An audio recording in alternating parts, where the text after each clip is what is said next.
ரத்தத்தை பாருங்கள், எவ்வளோ ரத்தம் வருது இல்லையா? துடைக்க வந்துட்டே இருக்கு. எரிச்சல், பயங்கரமான எரிச்சல், காந்துது, தாங்க முடியல. எப்படி நடந்தது? சேவிங் பண்ணும்போது தவறுதலாக கட் ஆயிடுச்சு. இந்த சின்ன ஒரு காயத்தை இவ்வளோ ரத்தம் தாங்க முடியல.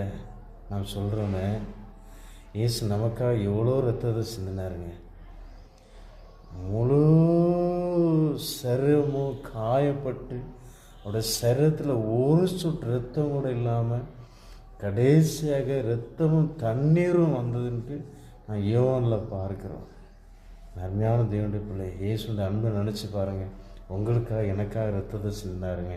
அந்த இயேசு ஜீவிக்கிறார், உங்களை ரொம்ப நேசிக்கிறாருங்க. ஆமென்.